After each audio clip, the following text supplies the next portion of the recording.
जय गुरु जी। दोस्तों, एक बार फिर आपका अपना प्रिय आरजे आदि आदि का शब्द मानुस और आपके लिए लेकर आया आपका मनपसंद प्रोग्राम पॉजिटिव कर्मा। आज है एपिसोड नंबर 946। आज दिन है मंगलवार और स्थान है चेन्नई यानी कि मद्रास, तमिलनाडु का राजधानी। दोस्तों, आज आरजे आदि विशेष कुछ अलग हो जाए उसमें मैं एक बहुत ही विशेष कविता सुनाना चाहता हूं जिसका शीर्षक है स्त्रियां यानी कि महिलाएं, लेडीज। और इसको लिखने वाली भी एक बहुत ही बड़ी कवयित्री हैं। जितना भी मैं उनके बारे में बताना चाहूँ उतना कम है। मैं आपको बताना चाहता हूँ कि ये कविता एक विशेष कविता है और आप सभी को सुनना चाहिए। दोस्तों, इस कविता को सुनाने से पहले मैं आपको दीपक जी द्वारा लिखा हुआ एक बहुत ही अच्छा लेख सुनाना चाहता हूँ जो कि चाय के ऊपर है, अदरक की चाय। सर्दियां हैं, खास करके जो नॉर्थ हिंदुस्तान है, नॉर्थ इंडिया है, उत्तर भारत है, वहां पे सर्दियां बहुत ही कड़ाके की पड़ रही है। उसी के ऊपर कुछ लिखा है दीपक जी ने।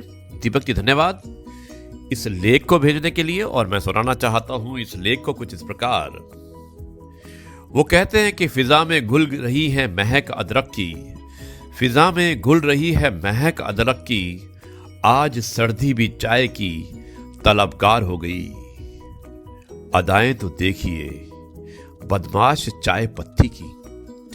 दोस्तों, कितना खूब लिखा है कि अदाएं तो देखिए बदमाश चाय पत्ती की, जरा दूध से क्या मिली शर्म से लाल हो गई।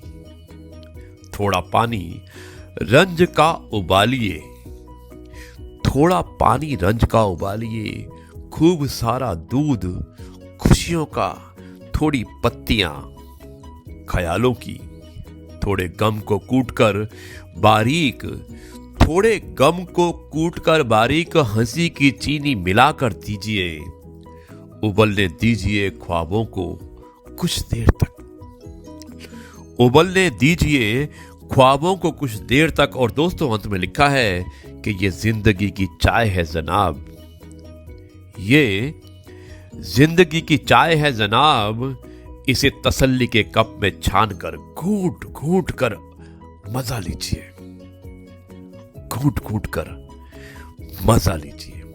दोस्तों, सर्दियों की बातें हो गई, चाय की बातें हो गई, अदरक की बातें हो गई, लेकिन उसके साथ साथ एक सच्चाई बताने की कोशिश की है हमारे दोस्त दीपक जी ने।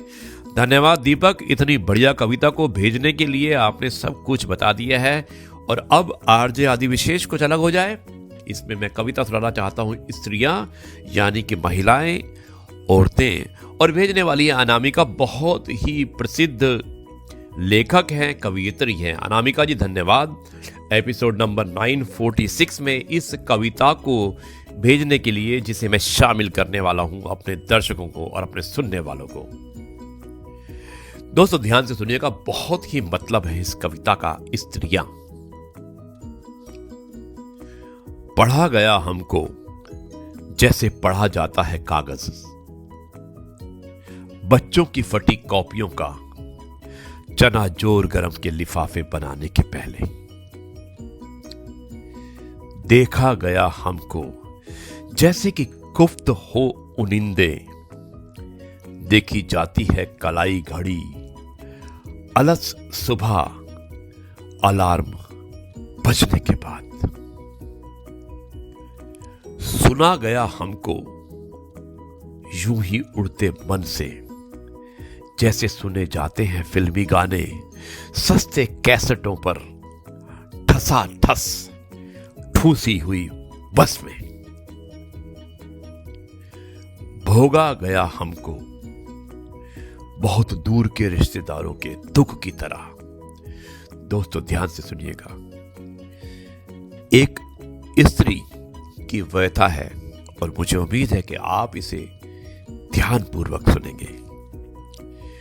भोगा गया हमको बहुत दूर के रिश्तेदारों के दुख की तरह, एक दिन हमने कहा हम भी इंसान हैं, हमें कायदे से पढ़ो, एक एक अक्षर जैसे पढ़ा होगा बीए के बाद नौकरी का पहला विज्ञापन।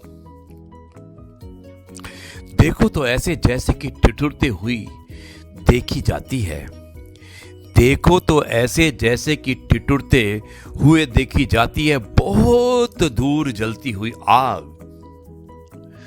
सुनो हमें अनहद की तरह और समझो जैसे समझी जाती है नई नई सीखी हुई भाषा और उसकी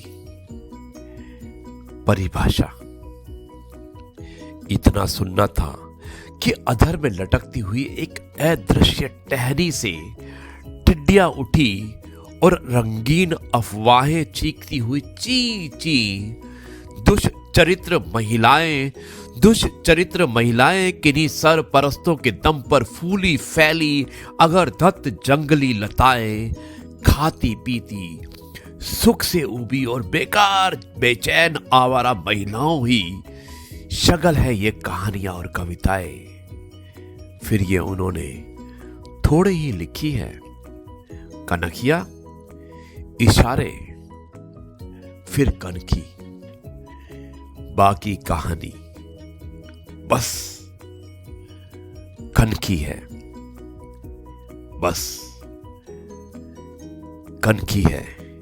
हे परम पिताओ, हे परम पिताओ परम पुरुषो, बख्शो बख्शो और अब हमें बख्शो।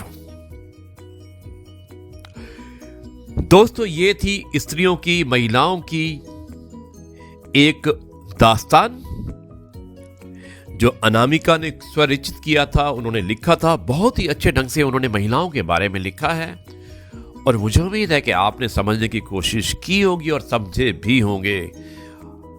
अब मैं इस कार्यक्रम को यहीं पर समाप्त करता हूं। कल आपसे एक बार फिर मुलाकात करूंगा। यह है आपका अपना प्रिय आरजे आदि कश्यप, मुंबईचा माणूस, और आपके लिए लेकर आया आपका मनपसंद प्रोग्राम पॉजिटिव कर्मा।